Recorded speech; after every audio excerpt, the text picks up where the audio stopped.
You're going to be okay? I'm 63 years old. I'm likely to skate my way to the grave. But I have 3 young children who are all engineers, and I worry about their ability to work in American manufacturing down the road.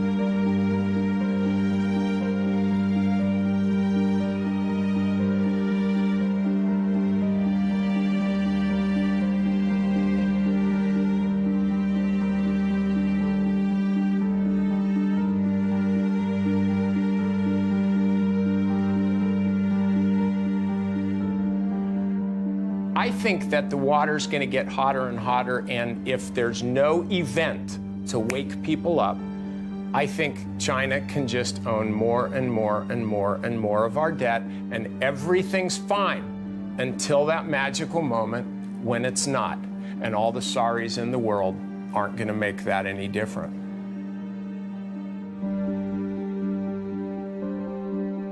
The film you're about to see addresses one of the most urgent problems facing America.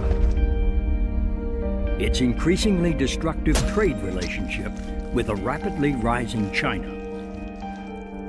As you watch this film, it is important to always distinguish clearly between the good and hard-working people of China and their repressive communist government, now victimizing both American and Chinese citizens alike.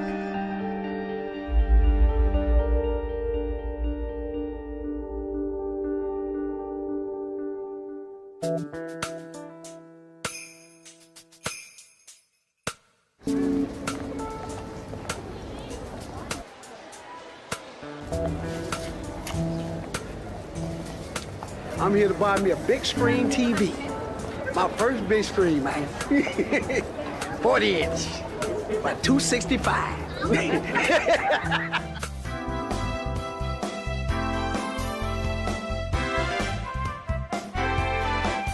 Where's that product made? Probably in China. China. This is made in China. Do you know where that bike was made? No, but I know it's healthy. Where were these products made, do you know? Probably from China, where else, everything else made. Oh, made in America. Well, American is better. So is this American? I'm not sure if it is American, but hopefully it is. Yeah, I think I got a great deal. Can't beat $300 for a 46-inch TV. Tell you the truth, I didn't even come here exactly for this, but I seen it and couldn't pass up the deal, man. For, $200, you can't really, beat that. So they told me it was $200, and now it's in my cart now, Did you see where it was made? Oh yeah, it was made in China. Hey, I'm fine with it, If the American people can't provide me with what I need, I gotta get it from China. Hey, it is what it is, I'm just being truthful, Don't hate me.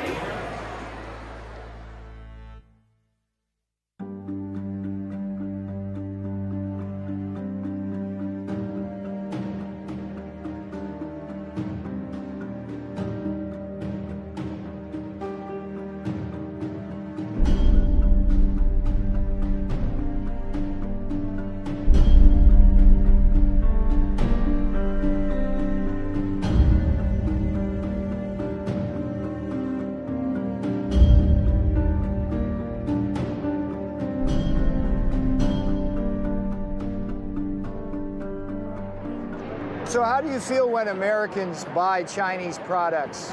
I feel really bad because what happened is not just America buying a Chinese product, which is American people losing their jobs.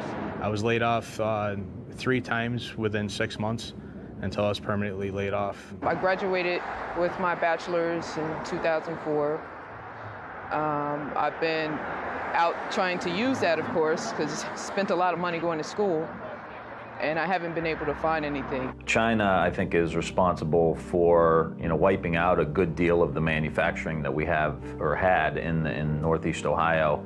And I think that is continuing as they continue to manipulate their currency, as they continue to not have the level of workplace safety or environmental or health standards that we have here in the United States. So we've seen our whole manufacturing base uproot and replant in a place where you can commit crimes against workers and just go out to dinner that night. So when a large company decides to move its production offshore and it closes a factory in a city or a town in the United States, that basically leaves, it's like a black hole. Suddenly that factory just disappears and everything else goes down with it. Jobs disappear, and the way the economy is going right now, it's tough to find a job. I just recently finished graduate school, and you know, even coming out with that, it's still hard to find one. Some of the workers at companies, literally their last act at the factory was to unbolt the machine and load it up to be shipped off to China. I even talked to a fellow down there. They wanted to send him over to China to teach the people how to run the machines that they were shipping over there. He was 63 years old. He said, I only got 2 more years to go and I can retire, so I'm not going to bother doing it. He said, bad enough they took my job, now they want me to show them how to do it too. People who were supplying that plant with materials, equipment, maintenance services, even the accounting firms, design firms, R&D firms, and then all the other services around it like restaurants, what happens to them? They're doomed. They go down with it. They can't follow that company offshore to Shanghai. It's difficult to be unemployed because you have a mortgage and you have your regular bills you have to pay. You have to pay for a car and you have to put food on the table. And when you have just a small amount of money from the state coming in, sometimes it's hard to make it. I'm trying to get food. Like, that's what I'm here for. I mean, this is not just unemployment line. This is for people who are hungry, and I'm hungry. And it just really is unfair that, you know, being in a country as great as the United States, to have our people struggling the way they are, to not find what is just common. You work, that's what you do. And for them not to find that month after month after month, it just doesn't make sense to me yet. I don't know if it's the president, I don't know if it's the... Honestly, I don't know who to point the blame to. If we talk about who's to blame, I think partially our own government. Our government should be doing something. They could have stepped in, I think, a long time ago. Please hear us and please understand that companies like this are special. Small companies are what makes America. And unless somebody does something about unrestricted importing, you're going to lose the rest of us, too.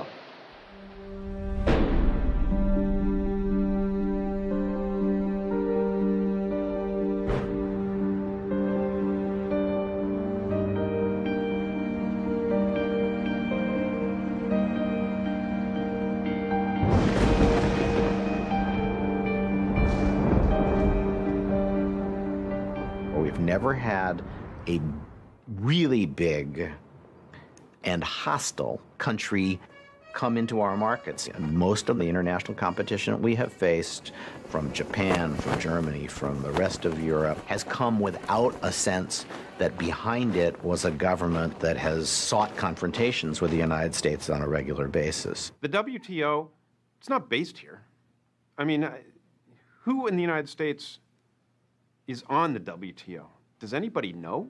In 2001, China joined the WTO, the World Trade Organization, with the strong support of a Democratic president and a Republican-controlled Congress. Before the ink was dry on this free trade agreement, China began flooding American markets with its illegally subsidized and very dangerous exports, while the big multinational companies that had lobbied heavily for the agreement rapidly accelerated the offshoring of American factories and American jobs to China. Today, as a result of the biggest political shell game in American economic history, China has stolen thousands of our factories and millions of our jobs. Multinational corporation profits are soaring, and we now owe over $3 trillion to the world's largest communist nation.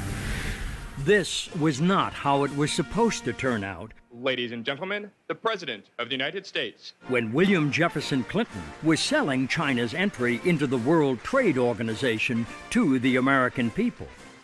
If you believe in a future of greater openness and freedom for the people of China, you ought to be for this agreement.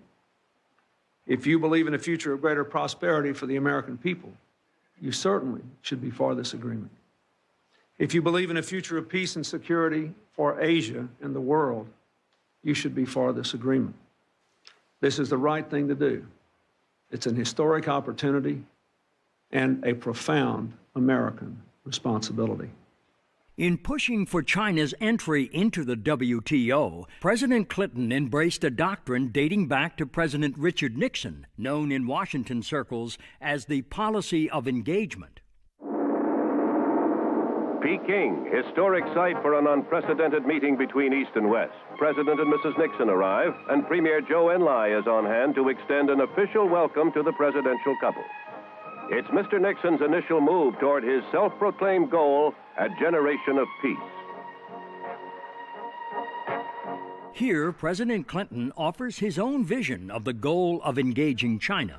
I don't believe it's right to crack down on people for their religious views or their political expression or because they want to be in an association like the Falun Gong. I don't think that's right.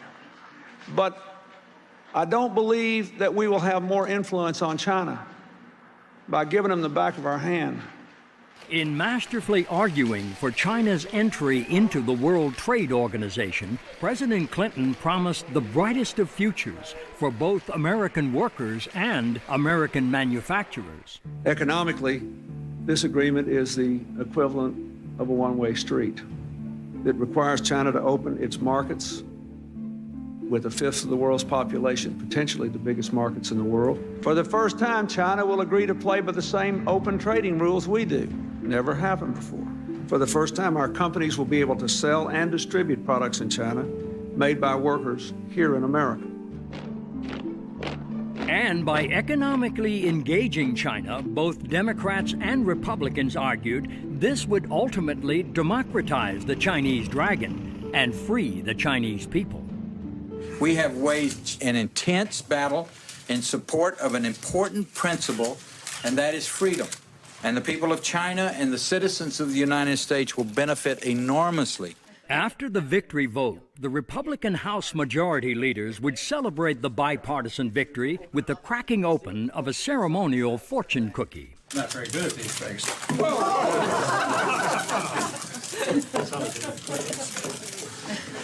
It's got a lottery number, no. It says, new American proverb. New prosperity awaits you because normal trade relations. Yeah! It's a confrontation of worldviews that we will win, and I'm looking forward to the future. So just what has America's future looked like since China joined the World Trade Organization in 2001? We are in a trade war, and stealing, lying, and cheating on the part of the Chinese is all part of it. Free trade's great stuff if you can get it. What we have with China is not free trade. For China to sell something at 1/10 of the price of what it would cost in the United States to produce, they are cheating monumentally in a major, massive sort of way on everything.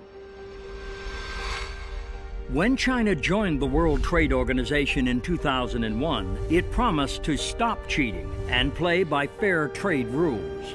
That meant abandoning unfair trade practices like currency manipulation, illegal export subsidies,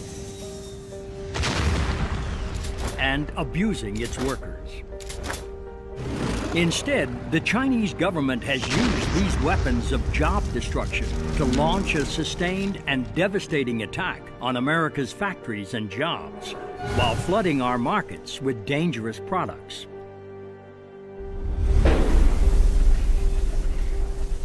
There's no question that a large part of China's competitive advantage has come from environmental neglect. But the Chinese government's willingness to use pollution as a competitive edge has come at a heavy price. China has the most degraded environment in the world. 16 of the world's 20th dirtiest cities are located in the People's Republic. Less than 1% of their urban air meets the air quality standards set by the European Union. It's difficult to think about what is happening, particularly the lungs of children, breathing air like that. In one fell swoop, you can move your production to China and not have to deal with 100 years of regulations that we've put into place to protect our workers, to protect our society, just by moving your production to China, because they don't have any.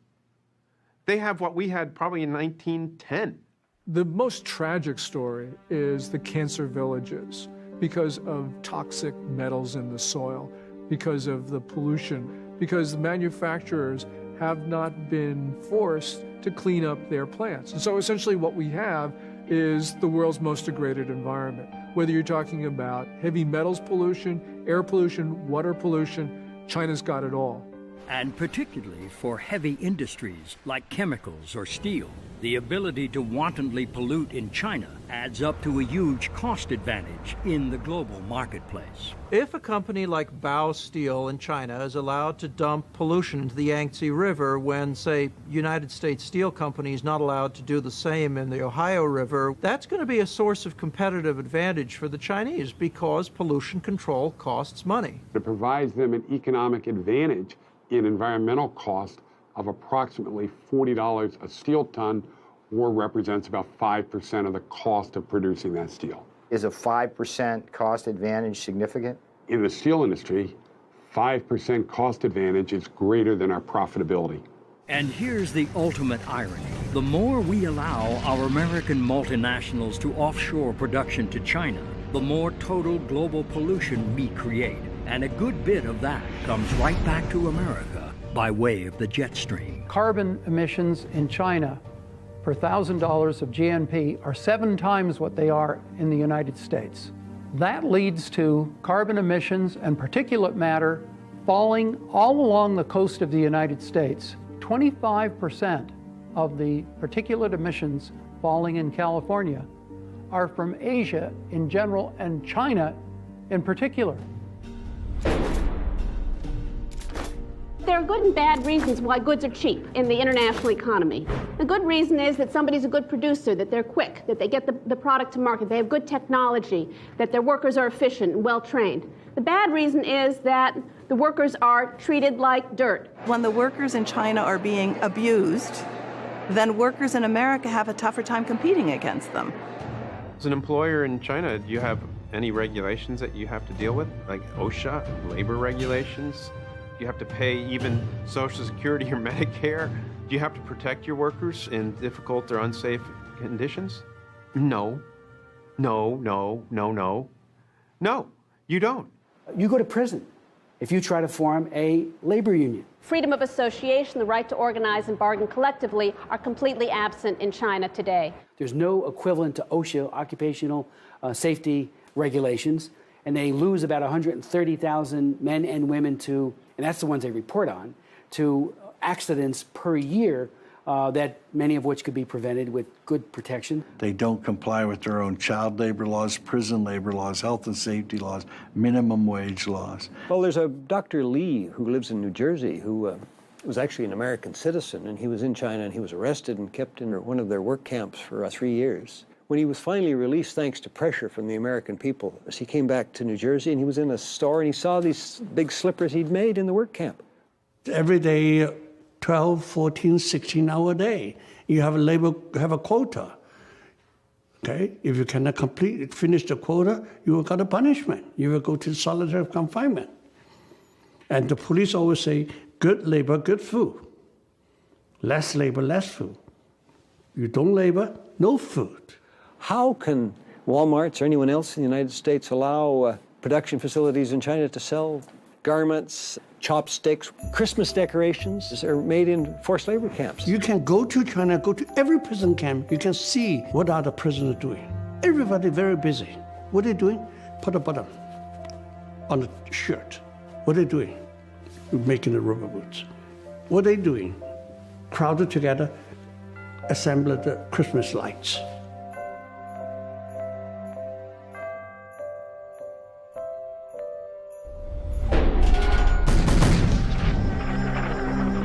It's not all about China currency manipulation, but a lot of it is. China manipulates its currency by illegally pegging the value of the Chinese yuan to that of the U.S. dollar at a rate far below market value.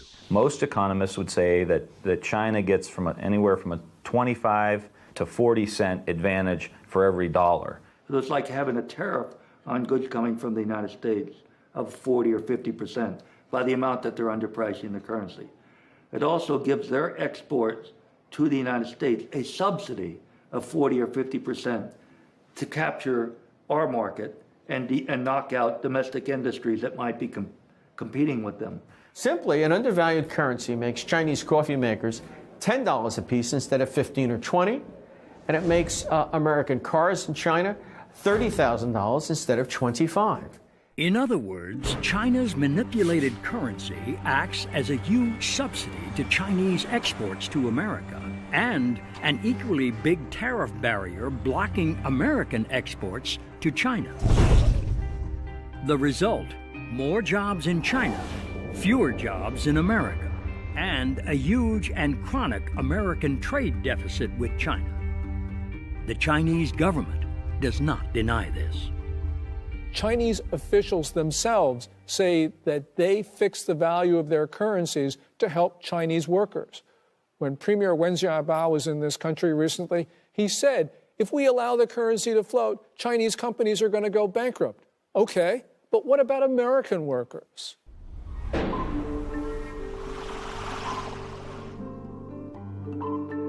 They're cheating on the intellectual property by just flat out pirating stuff from the United States. You don't want China to get their hands on your latest piece of technology or whatever, because they will copy it and they will turn around and produce it. Most famously, copyright pirates in China are stamping out Disney DVDs. That's what everybody knows of. What's more important is the theft of the blueprints, for example, for high technologies. I mean, I hear all the time about American companies who find themselves competing in the marketplace with a Chinese product, and they take it apart, and they find themselves looking in the mirror because the Chinese have just stolen the plans of their own product. And one of America's highest tech companies has certainly experienced this kind of piracy firsthand, and a school of very hard knocks at the hands of the Chinese government. Google came into the Chinese market, and of course, it ended up with a dominant market share. But Beijing wanted Baidu, a local company, to be able to outpace Google. What Beijing did was it hacked Google's network, it stole its source code, and now Baidu has more than 75% of the China search market. This shows that basically Beijing wants the local companies to be the national champions. But sometimes Chinese pirates aren't content just to steal the intellectual property of an American corporation. Sometimes they just take the whole company. So Fellows is a company that makes shredders, paper shredders, and they moved, like everybody, they moved their production to China. They hired a company to run their production for them, and suddenly one day their employees were locked out of their own plant. So Fellows went from having a large production base in China one day to the next day their partner suddenly shut them off, shut them down. The moral of the Fellows story is you better be very careful when you move your production to a communist country.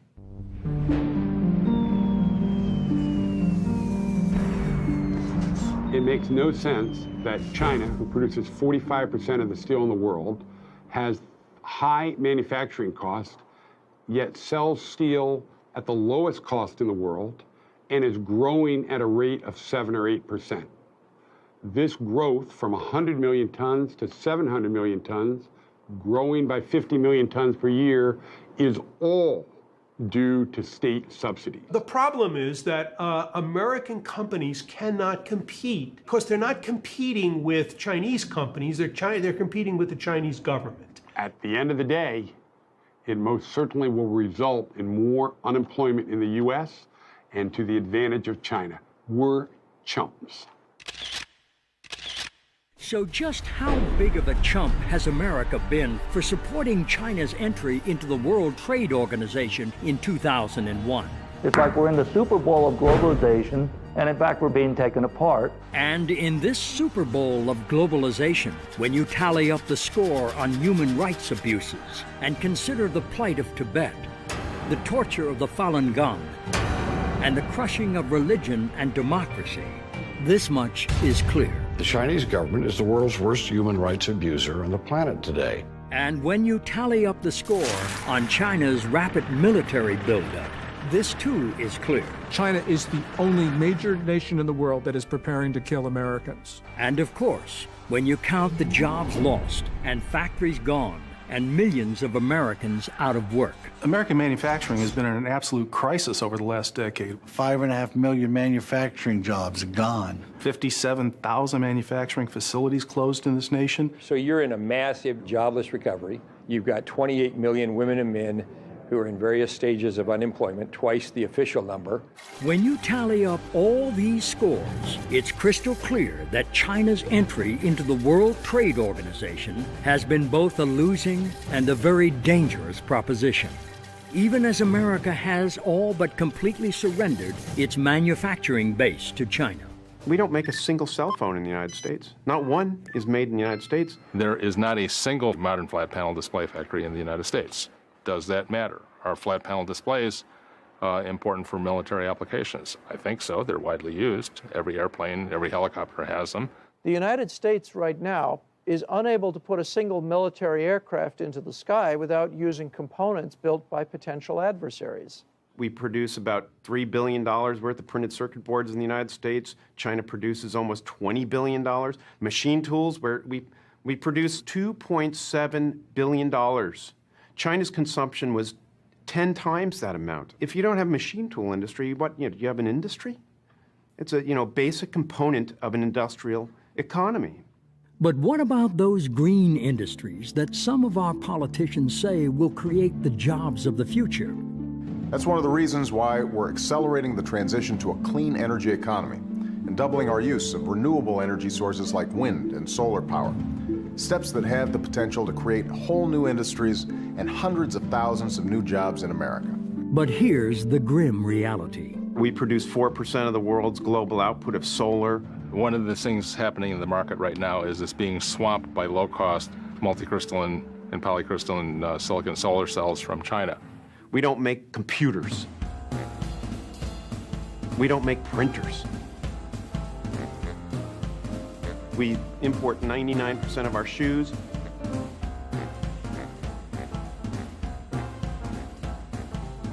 Mass-produced consumer products, we basically don't make them anymore. But it's not just mass-produced consumer goods we are losing to China. Some of our very best paying manufacturing jobs are also now quite literally being shanghaied. Boeing at its peak in the Seattle Everett area had about 50,000 employees. That was no more than 5 years ago.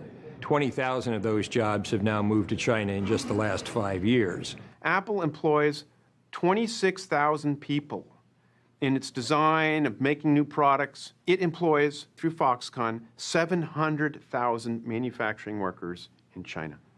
They're an American company, they're headquartered here, all their jobs are somewhere else. Americans need those jobs, but they all exist in China. Every one of those manufacturing jobs exists in China. These are jobs that could very easily be in Silicon Valley, in Oregon, Northern California in general, along the coast, for which there are well-trained and very interested women and men who would take them in a heartbeat. And even white-collar workers are now in China's crosshairs. The white-collar worker understands that China is now moving up in the feeding frenzy to, for example, software and other kinds of production. They're moving away from just process technology up to more really intellectual technology. Now, it's not a very big part of their economy, but you can look in the United States, it's having a devastating effect. If the jobs for production move to China, the support jobs for white collar, to a big degree, will move to China. Meanwhile, our rapidly accumulating Chinese debt has become a national joke, literally.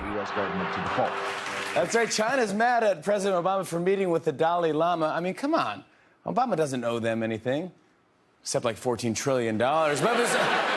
And that debt represents a very real claim on American assets. And then China would back a tow truck up to Kansas and drag it off to Guangdong province. I find it ironic that the corner of capitalism, the JP Morgan building down on Wall Street, is now owned by a Chinese company. As for that hope that economic engagement would lead to a more free and democratic China. George Bush Sr., remember him? He was the ambassador to China way back when. And so he liked China. He liked those guys over there. Things are good in China. Economic growth in China has not led to its becoming more democratic. It has led to a more sophisticated, better financed form of authoritarianism. And ironically, one of those measures of repression has been the internet itself, which was supposed to set China free. China is less free today than it was when it entered the WTO. China has 50,000 internet police who are tracking every day their capabilities, who's saying what, to be able to try and keep things like Tiananmen Square, democracy, freedom, and those terms off the internet. And these cyber cops have had plenty of help from American companies in building the great firewall of China. Google, Yahoo, Cisco, and the capability that they have sold to China, especially for its secret police, has enabled them to search, apprehend, discover the whereabouts, get caches of names, particularly online, where if you send your emails to other people, their IP addresses quickly yield to what their physical addresses are, and they're then apprehended and arrested. This American cooperation, damn it. Shame. Cooperate with Chinese government. They have to say, we have to follow Chinese law. Cisco say, we have to follow Chinese law. Yahoo say, we have to follow Chinese law, otherwise we cannot do it. Yeah, you have to follow Soviet law. You have to follow Hitler law. Are you going to do it?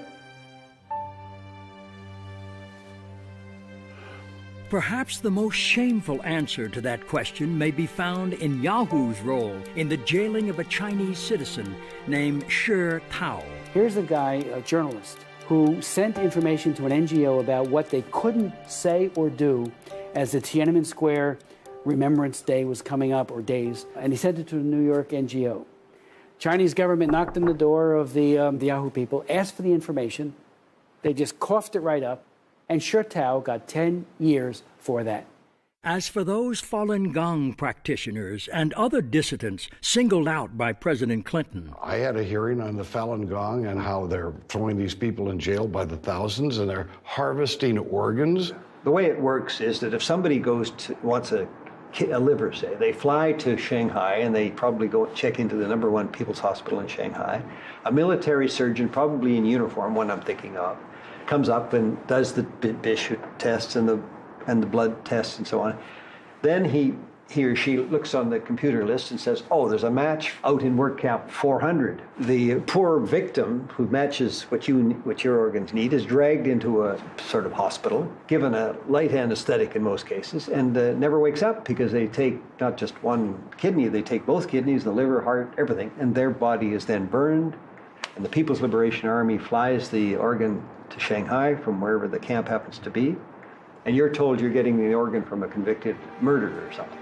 I mean, this is a grotesque tale of the worst kind of oppression and ghoulishness on the part of rulers of a country. And here is what too many American politicians seem to have such a hard time understanding. Wei Jingsheng told me in Beijing, right before he got rearrested, you Americans don't understand. When you coddle dictatorship, when you kowtow and you carry the dictatorship around on a pillow, they beat us more in the Laogai. When you're tough, predictable, transparent on human rights, they beat us less. But at least engaging China economically has made the ruling Communist Party more peaceful, right? China's military power is strengthening very, very rapidly. They are building up their military capabilities in hard weapons as well as in cybersecurity. China has a population which is about 5 times the size of the United States. And that means that if they have a comparable level of development, they probably will end up with a military 5 times larger. Now, I don't care what kind of technological edge we have. It would be very difficult to prevail over an adversary that is 5 times larger. What China is building is just not a massive fleet or a massive ground army, but it's developing a modern, well-equipped, technologically capable military. And in some cases, it need not be China pulling the trigger.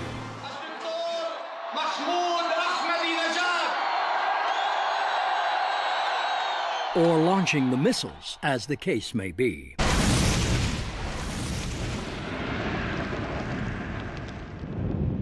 We are on the onset of an age of nuclear terrorism. We see Pakistan crumbling while it builds more and more nuclear weapons.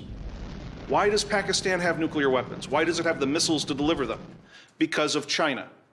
We've been in a near 30-year dialogue with the Chinese government trying to arrest this behavior that is supporting not only Pakistan's, but North Korea's and Iran's future nuclear capabilities. China refuses to listen and respond. When a nuclear bomb goes off on some highway, either inside or outside the Beltway, chances are a lot of those components on that bomb are going to say made in China.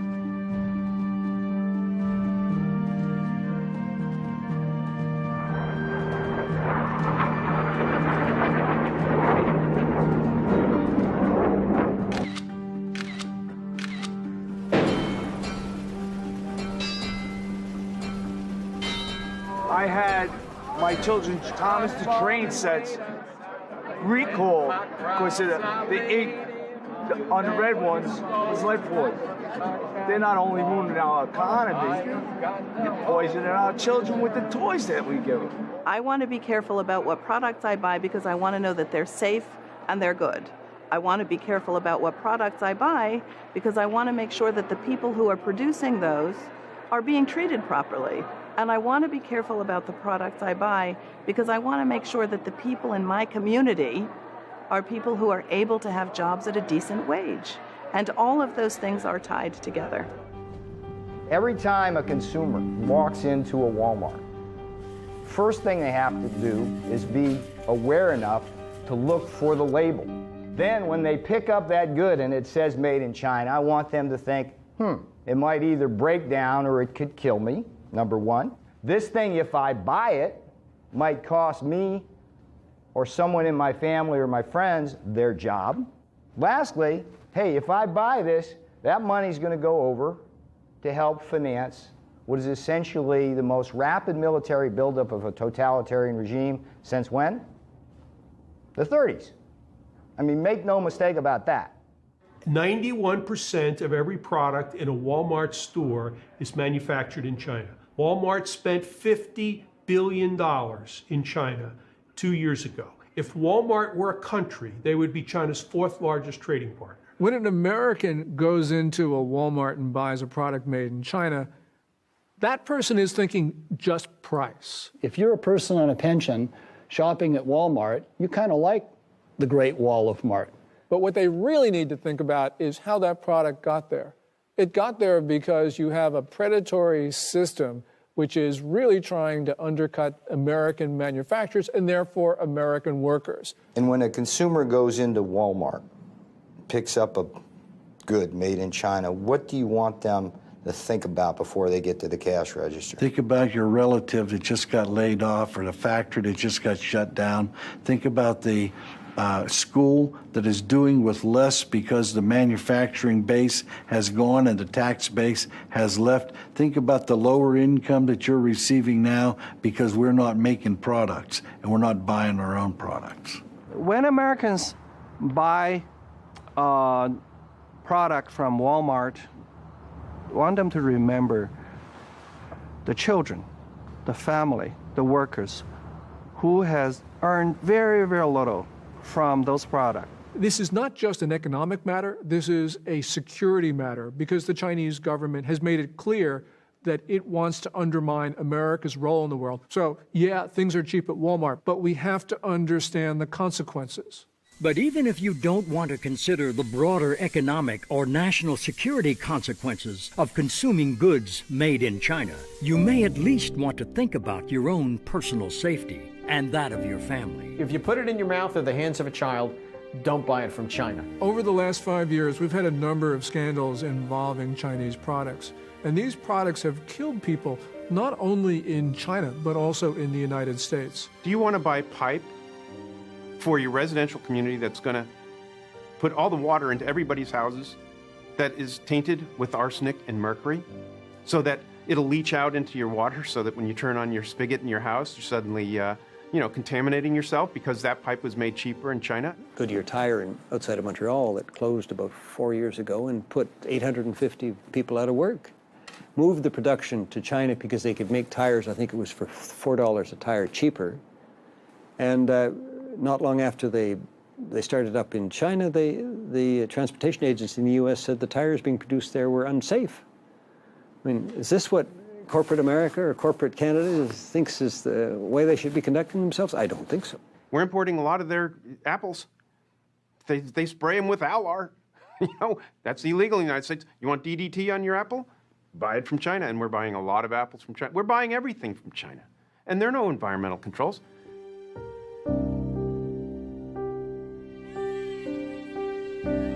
There is a risk of suffocation, that kids can get trapped and die. They took him to the hospital where they pronounced him dead. Massive recall of 1 million of Mattel's Fisher-Price toys. A recent batch made in China contains toxic levels of lead paint. Those teddy bears can loosen and fall out, posing a choking hazard. According to state media, dozens of babies had developed kidney stones in recent days. Thousands of pets across the country died after eating tainted pet food. That led to a massive pet food recall. My wife Bonnie died in December after receiving heparin that was later recalled by Baxter. My son Randy died a month later under the same circumstances. Some brands have been found to contain a toxic chemical used in antifreeze. Pork from pigs, force-fed wastewater. If it comes from China and the price seems too good to be true, then it probably is. It is very difficult for any country to protect their citizens from Chinese products. The real problem here is that you have a political system that does not punish manufacturers for bad products. And it's because it's the nature of the political system. The Communist Party does not allow independent prosecutors, doesn't allow a free press, doesn't allow people to complain about bad products. Let's take fish. There are 3.5 million fish farms in China. The fish are raised in contaminated ponds. They're fed all kinds of hormones. And the biggest market for that fish is the United States. 85% of the tilapia comes from China. Most of our shrimp comes from China. US FDA only has the ability to inspect 1% of the fish coming into the United States. 65% of the 1% they reject. They don't have the authority to confiscate the fish. So if the ship comes into Charleston and gets rejected, then it goes to Miami or New Orleans or some other port, and eventually the fish gets in. And because of such dangers, Americans are becoming more and more aware of the Made in China label. But that doesn't always guarantee one's safety or convenience. I personally do look at the labels of where things are made. But sometimes I go to buy things and it's impossible to find something that isn't made in China. But my wife's a good card-carrying liberal. She believes in all the worthy causes in the world and all that sort of thing. And she's an intelligent woman, I want to say, for the record. Little by little, I realized that China was getting to where it was, and the United States was getting to where it was because there was all this currency manipulation. And it just seemed like the United States government was not doing a whole lot in the name of international trade to try to stop what was going on in China, which was able to lure a lot of jobs. Some months ago, she decided that, to the best of her ability, she wasn't going to buy anything made in China. So our microwave oven failed. We don't have a new microwave oven because she could not find one that was not made in China. When I went to look for a microwave, a freestanding microwave, there was nothing that wasn't made in China. I went to 5 different stores, from high-end hardware stores to low-end discount places. Nothing was available that wasn't made in China. And my experience from things made in China was that they weren't healthy. You never knew what was in them. They didn't work for very long. And they broke down if they worked in the beginning. So I then decided I just wasn't going to buy anything that was made in China. So we just, do not have a microwave anymore. Right around the same time, we had a under-a-counter electric unit for heating in one of the rooms. And the same thing happened. You couldn't get any electric baseboard that wasn't made in China. And I thought, well, my last one was made in America. I had it for 23 years. It worked great. Now I couldn't find it. And I just got completely discouraged that no American manufacturers were coming in to produce quality products over here. And that's the dilemma we now find ourselves in. As China has used its weapons of job destruction to so thoroughly capture our markets, we are left with few choices other than to buy from China. But the more we buy from China, the more risks our families face from dangerous Chinese products, and the more jobs we lose. And because this is true, we now must also confront this much bigger truth. We import a lot of stuff from China, but a lot of it we don't pay for. I mean, we've got no goods to ship in the opposite direction. So we just ship bundles of dollar bills. Between $2 and $3 trillion is available to buy up pieces of America. In other words, we're living beyond our means. We have an artificially high standard of living. We're consuming more than we create. That's a very dangerous situation, okay? And especially if your principal creditor is a nation like China. So just exactly how did we in America allow ourselves to be backed into such a dangerous Chinese corner? When you live in a democracy, it's always subjected to being hijacked. And our democracy has been hijacked by the multinational corporations. The corporate responsibility is to its shareholders, and it often has a legal fiduciary responsibility to its shareholders. The government has responsibility to the people and the national interest. Those are not necessarily the same. U.S. multinational corporations knew exactly what was going to happen. They didn't have any plans to increase exports to China after China joined the WTO. They had plans to move production to China, but they were, I'd say, dishonest or disingenuous, because the whole rhetoric around China joining the WTO was about free trade and opening markets and engaging with China. For the first time, our companies will be able to sell and distribute products in China made by workers here in America. When in fact it was really self-interest and profit motive on the part of U.S. multinationals that drove that debate.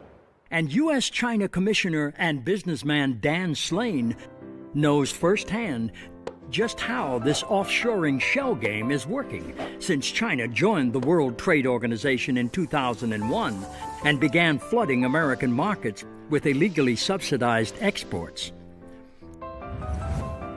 I had a plywood manufacturing facility in Bowling Green, Kentucky, selling plywood to furniture manufacturers in the United States. In 2002, all my competitors were moving to China. Essentially, I had two choices. I shut the company down or I moved it to China. And I opened up 3 factories in China and delivered to the customer in the United States 50% cheaper than I could make it in Bowling Green. And Slane's newfound competitive edge was all due to China's illegal weapons of job destruction. Manipulating the currency was a huge help for me because it kept our prices down. I had no environmental issues, and the most important thing was that I could sell my product at cost, and every month the Chinese government would send me a check for 17% of my exports, and that was my net margin and my profit. So was Slane wrong to offshore his factories to China? This interchange with U.S. China Commissioner and multinational corporation lobbyist William Reinsch offers some perspective. It's not generally regarded as the job of a large American company to, substitute itself for the government. What most of the companies want to do is they want to be consistent with government, with U.S. law and U.S. practice. If the government tells them that they would like them to do something, they generally do it. So they don't have any responsible per se to the American people other than obeying the existing laws and regulations. Is that fair? Well, what responsibility would you like them to have to the American people other than trying to be good corporate citizens and to be profitable? Would you define a good corporate citizen as a company that moves its factories over to China and creates massive unemployment in the Midwest? Is that good corporate citizen? Well, I think that you'd have to go case by case. And in Dan Slane's case? The difference between myself and General Electric is that I had no choice. I either moved to China or I shut the company down. I couldn't compete. Jeff Immelt at General Electric does have a choice. He can sacrifice some profits, keep his technology, and in the long term be much better off manufacturing in the United States. Congressman Tim Ryan understands this distinction between small domestic manufacturers and the big, well-heeled multinationals better than most. There's a huge divide here between the mom and pop tool and die maker that has been in Youngstown, Ohio for 100 years, in the global corporation that's involved in the global financing of all of this stuff, the global manufacturing, and not really concerned with any one country. They're concerned with how they can best do business. And one of the biggest obstacles to passing tough legislation that would stop China's unfair trade practices is the lack of political clout of America's domestic manufacturers. And to go chasing down after all of the political rhetoric of dealing with this issue and that issue and running for Albany or running to Washington, D.C. and setting up meetings and stuff, it's too costly, it's too time-consuming, and it has nothing to do with building drum and barrel handling equipment and helping this company to be successful. And that's the issue here. They don't have lobbyists down here. There's very few organizations that really represent the small and mid-sized manufacturers. You know, I can think of one or two that really do a great job, but they don't have the impact, the campaign contributions, the corporate influence that some of the big dogs have. And just who is one of the biggest dogs on the Capitol Hill lobbying block? Behind me is the headquarters of the National Association of Manufacturers, which unfortunately has become a major misnomer in recent years, because the name really should be the National Association of Manufacturing Things Someplace Else. If you go back and you look at the National Association of Manufacturers meetings in which they were talking about endorsing or not endorsing the Ryan Murphy China currency bill, you will see that there was a huge split where the small and medium-sized manufacturers endorsed the bill. But the 20% of the membership that gives 80% of the dues didn't want to have anything to do with the Ryan Murphy China currency bill. Brian O'Shaughnessy is the chairman of Revere Copper, a company founded by none other than Paul Revere, and the oldest manufacturer in America. And O'Shaughnessy has been on the inside of the National Association of Manufacturers when it has opposed bills like those offered up by Tim Ryan to stop China's currency manipulation. I stood up before a group of 300 of the most powerful CEOs in this country, and I told them, as we consider NAM's support of this bill, I think those of you who have facilities in China, I think you should recuse yourself from voting. You're conflicted. You have to choose between your company and your country, and you can't do that. Well, I was shot down in flames. By all intents and purposes, a lot of these companies are not American companies anymore. General Motors takes TARP money and opens up factories in China. Caterpillar Tractor shuts down plants in Peoria and opens up 3 factories in China. General Electric and Boeing are essentially trying to become Chinese companies. Look at Coca-Cola. American-sounding company, isn't it? I mean, how American can you get other than Revere, Coca-Cola? The president of Coca-Cola is from South Africa. The chairman is from Turkey. Now, you want to ask them what America's international trade policy should be? You shouldn't listen to them.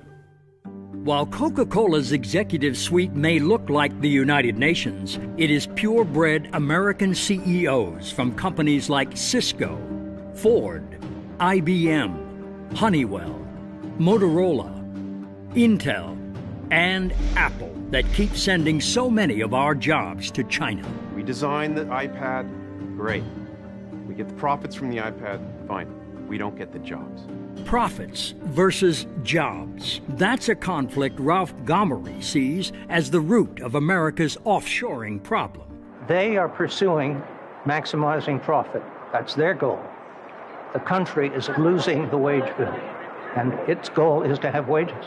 And then what they're doing is right for their shareholders and their constituents, but it's not right for the people of America who are unable to find work today. The problem with our system is that everything is short-term. So when you talk to a CEO and you say to a CEO, an American CEO, do you realize that they're going to take your technology and they're going to be your competitor? The CEO says, yes, but I only have 3 or 4 years to get my stock up so I can get my bonus, and they kick the can down the road, and it's the next guy's problem.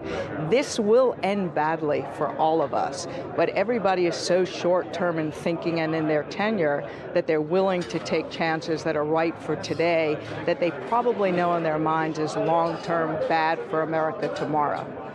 Ironically, nobody understood this growing divergence between corporate interests and the common good better than candidate Bill Clinton during the 1992 elections. You must do your part.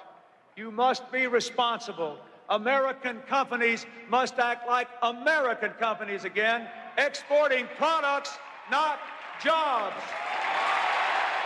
But such corporate irresponsibility wasn't always the American way. Corporations used to think they had a stakeholder theory. In other words, they had a responsibility to the nation, to their community, to their workers, and to their shareholders. Something morphed in our own system about 20, 25 years ago, where shareholder value became the end-all and be-all. And then the CEOs tied their own compensation to shareholder value. And then other countries figured out how to incentivize them to increase short-term shareholder value by transferring production, manufacturing, R&D there. And we can never forget that when China manipulates currency, when China provides illegal subsidies of all sorts for manufacturing, for the act of exporting itself, these U.S.-owned companies benefit. They like the status quo. They want to protect it, and they have paid a lot of money for it. Money and the power of America's multinational corporations in influencing China trade policy. That's something two men from two distinctly different worlds can agree on. And I live in that world. I've watched those dollars go. Campaign laws allow them to spend unlimitless amounts of money. It's a tsunami. But to former White House advisor Jared Bernstein, it's more than just money and politics driving our jobs offshore. It's also the prevailing free market view in the Oval Office, regardless of political party. I think there is a deeply embedded view that I do not think is wholly wrong, that capital must be happy if we're going to have a successful economy. And no multinational company has been happier to move its capital offshore than General Electric. But this is truly a fool's game. The Chinese have no intention of turning over their domestic market to foreign companies. Once they're able to master the technology, they are going to make it very difficult for foreign corporations to make a profit. When I go out and do speeches to corporate audiences on China and they want me to talk about strategy, it's like, hey, you're going over to China, you're giving them your avionics so you can participate in a regional jet game in China, and 2 or 3 or 5 years from now, you're going to try to sell your regional jets in Europe, and your biggest competitor is going to be that China guy. How stupid is that? What's happening, unfortunately, in the United States is way too many of our multinational corporations, not only they're shifting their manufacturing overseas, but along with it goes their technology, their intellectual property. And while many of us are concerned, deeply concerned about the loss of jobs, we're just as concerned about the loss of intellectual property. That's sort of the future of America. The thing is, nobody's really looked at all the industries that have been lost. It's very hard to get information on the industries that are gone or that are just about gone because the government doesn't keep track of any data. They don't follow industries. They have no market analysts who follow specific industries. So nobody knows what's happened with all of our industrial capacity that's vanished or is in the process of vanishing. The next thing you see is you're not doing any work over there yourself. The Chinese are doing it for you entirely. And we see that. The two mid-range aircraft in the world are the Airbus 319 and the Boeing 737. 5 years from now, the Chinese have already told both companies they will no longer buy either aircraft. That mid-range aircraft, the one that is dominant throughout Asia, will be entirely manufactured in China under a Chinese mark or name, using technology that they took from Airbus on the one hand and Boeing on the other. Look around, well, tell me what you see. Every day more people in the street. Too bad they sent our jobs away. In China, they're not workers, they're just slaves. When people wake, it's a world of trade and greed. And the CEOs get richer, and our jobs all move offshore. Oh.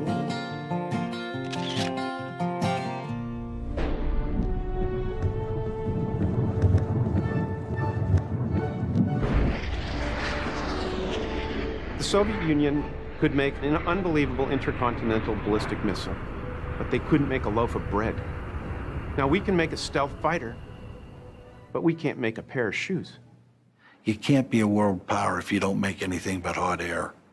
And we're well on our way to that. You can't have sustainable long-run economic growth at robust levels in the absence of a manufacturing base. Less than 9% of American workers now are in the manufacturing sector.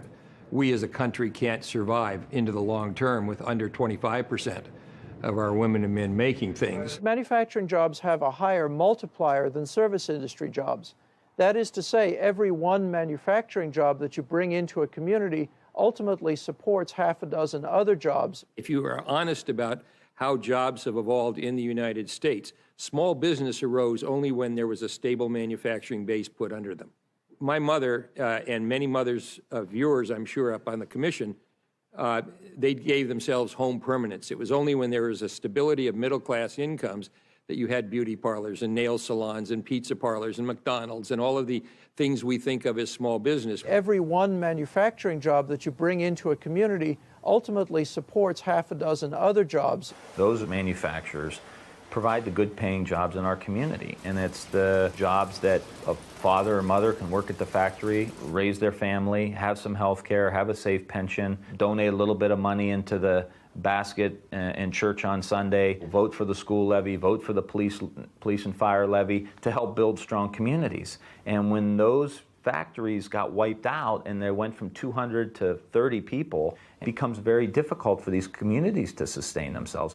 Ultimately, the most important reason why America must restore its manufacturing base is to hold on to the research and development, the R&D. That is the taproot of all of the technological innovations we will need to create new jobs in new industries. Manufacturing is the origin of 70% of U.S. R&D. That's true even today. You can't do your R&D here and do your manufacturing there. You can't move your manufacturing overseas and not move your technology and all your engineering. I mean, it's nice to do R&D and come up with a super-duper design or a new product, but if you can't make it, what's the sense of doing the R&D?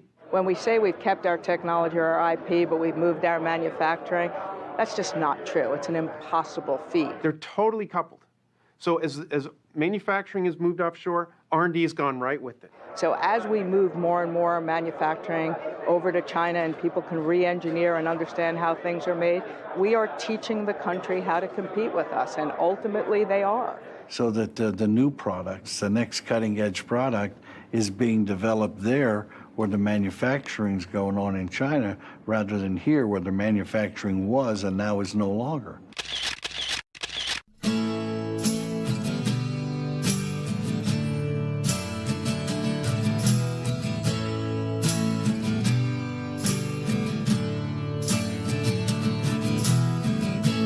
There's no other way around it. We can't make it on our own. All the jobs went to China. Now I'm losing my own home.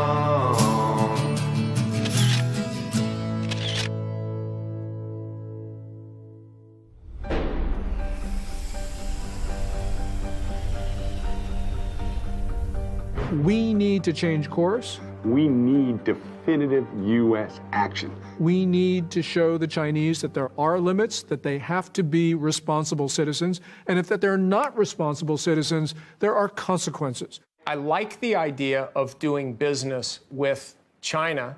There are a few people over there, but it must be on our terms. If it's not on our terms, then it's on their terms, and if it's on their terms, they don't have our best interests in mind. People sometimes say that we can't stand up to the Chinese on any of these issues because we risk starting a, quote, trade war. My message to the American people is that we're already in a trade war. What's wrong with taking China to task? They pirate our technology, they pirate our intellectual property rights, they counterfeit our goods and services, and no administration has the backbone to stand up to them. It's been dismaying for me to see a succession of administrations, both Republican and Democratic, unable or unwilling to take on the China trade imbalance. And I would say part of that is the very cozy relationship that any White House has with the big multinational corporations and with the intellectual elite that have taken a very soft view on this issue. So I think both Democratic and Republican administrations have failed us in the same way. So how do we, the people, overcome the power and influence of the big multinational companies and the deadly inertia of our political leadership to bring about long overdue changes in the U.S.-China trade relationship? You know, it almost takes a movement, a Tea Party that's different than, it's completely divorced of left or right. Or it's virtually a Tea Party that differentiates between right and wrong, which is very much different than left or right. I think this can only happen when the American people really understand what is happening to us and begin to demand that their congressmen and senators really, and the national government, take action in these areas. I think that at every level, people could boycott to some extent, and there would be a shot heard around the world. It's got to be a whole community effort by the citizenry, but we do need to create jobs. It doesn't always happen accidentally. Here's the message that needs to be developed. You know, look, it doesn't have to be this way. This is an economy and a global economy that's been made by policy choices that really do benefit the rich and the multinationals. Their interests no longer coincide with the interests of this country. So we have to do what's best for this country. They'll do what's best for their company, but we have to do what's best for this country. And that means all of us coming together, building an economy that really does work for everybody. So how do we build such an economy? We have to decide as a nation that we want manufacturing, that we want prosperity and the good jobs and income that come with manufacturing. The only thing that matters to me is Flint, Michigan, Dayton, Ohio, and Buffalo, New York. If you don't reestablish the manufacturing base of this country roughly at the level of 20 to 25% of workers, and the most immediate way to do that is trade reform with China. The best jobs program is trade reform with China. And the argument is pretty simple. The gross domestic product grows with only four things: consumption, investment, government spending, and net exports. And when you run a trade deficit, the simple math of that is that that's a negative in terms of growth. I think the number one thing that the United States has to do is to move to say we're going to balance our trade. Look, if we had had balanced trade, you wouldn't have had a decade of a drag on GDP that amounted to almost a point per year. So of course we would be better off. Now people say, how do you do that? And I'm a young guy when President Kennedy said we're going to the moon. He didn't have a clue how to get to the moon. But we set it as a national goal, and we figure out how to do it because we're a smart, creative people. And if we are to truly balance our trade, we cannot do it by boosting exports alone. President Obama says, let's export more. We're now exporting more than $100 billion a year in goods and services to China. But it isn't exports that matter. It's the difference between imports and exports. Exports are great, but if your imports grow more rapidly than your exports, there's a drain on demand for what Americans make. We get more unemployment, and the economy sinks into the kind of mess we're in. If you look at America today, we have a very fast-growing export sector. And people talk about how we're going to come back with exports. That's just all silly. America is going to come back from import substitution. We don't have to take over the world in exports. We simply need to get back our market here. In fact, American consumers and citizens seem to be far ahead of our politicians when it comes to understanding both the dangers we face and the need for fundamental change. We're a subsidiary of China and getting worse and worse because they're going to own us pretty soon. No, you can't have it both ways. We either want the jobs, the manufacturing, everything here in the United States, and we're going to buy it, but you go to the store and you look for the cheapest thing, which usually comes from China. I do buy China stuff, but I'd prefer to buy American things. Why? I think it's better just to support the economy here rather than, you can buy cheaply in China, but I think it's better for our economy if we buy here. We also got to look at our principles too. Look how they're living. Is that what we want to support? We open up our markets to everybody. And I think that if that's how it's going to be, it needs to be a two-way street. And I think politically, our system has not supported, the American worker, the American product from that standpoint. And perhaps the biggest reason our politicians are failing us is because they have truly forgotten the proper role of government. I used to debate a colleague of mine, my counterpart from the Chamber of Commerce, and he used to say to me, it's not my job to play Santa Claus to the workers or to paint my company green. It's my job to make money for the shareholders. And I agree with that. That is the job of corporations, but it is government's job to make sure that companies are doing that within a framework that makes sense. I think the field that we're playing on not only needs to be level, but I think everybody needs to be on one field. We're not even on the same field as the Chinese. We are paying very good wages. We're providing health care to our employees. We are in a regulated business as far as workplace safety for our employees. We pay our taxes gladly, and we cannot compete with a non-regulated workplace that pays their employees pennies and are allowed to import their goods into this country with no restrictions. I mean, what is the alternative for America? Say all of our workers should take a 50%, 60% pay cut, and then we'll really take on China. We'll get them, or have dirtier air, or have the Cuyahoga River catch on fire again because there's so much pollution going in. Is that really how we're going to compete with China? I think it's the complete opposite. I think we reinvest back into our workers. I think we jumpstart the middle class, and I think have policies in place that would encourage manufacturing back here to put those good jobs in place here in the United States. But even if we ultimately solve our economic problems, there will still be very difficult challenges ahead in the U.S.-China relationship. If tensions do rise, we must always remember this. There's a real difference between the Chinese people and the Chinese government. Most of the criticisms that we have are of the Chinese government, the actions that the Chinese government has taken with respect to trade policy and worker rights repression, and the Chinese people suffer from a lot of those same policies. China until today is a totalitarian regime, is a dynasty. No change at all. Not republic, not people's country. We need to understand China better. We have this sort of glowy view of the trajectory of China's history. But what we have seen, especially over the last couple of years, is a China that is moving in the wrong directions on everything. And it's not just human rights. It's its relations with its neighbors, its economy, you name it. This is a country that is going backwards in all phases. I hear people referring to the PRC or the People's Republic. Well, let's be honest. As soon as we accept that phrase, we're joining China in the reality distortion field. It's a lie. It is not the People's, and it is not the Republic. Stop saying that. It's Communist China. We've got to spread the word that there's danger out there, and we need to change our policies. We can no longer afford to treat a communist dictatorship in China as we would treat any other democratic institution, because they have treated us like fools for doing that. And that's because we have been fools.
Look around, well, tell me what you see. Every day, more people in the street. Said I used to work in a factory. Right now, I'd work for anything. Oh, oh, oh, oh. It's not me, but my family I wish to feed. Not much, but we got simple needs. Too bad they sent our jobs away. In China, they're not workers, they're just slaves. When people wake, it's a world of trade and greed. And the CEOs get richer, and our jobs all move offshore. Oh, oh, oh, oh, oh. My oldest son got a college degree. He dreamed of running a factory. Now he's back home just living with me. And there's no bright future my boy could see. 16 hours, 7 days a week of unions and freedoms they cannot speak. Gotta rise and get up off your knees before they buy up all our dreams.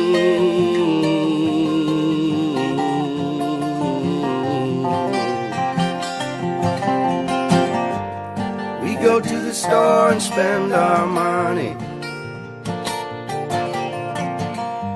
send all our dollars overseas. This ain't the land of milk and honey. This is a land of trade and greed. We go to the store and spend our money, send all our dollars overseas. This ain't the land of milk and honey. This is a land of trade and greed.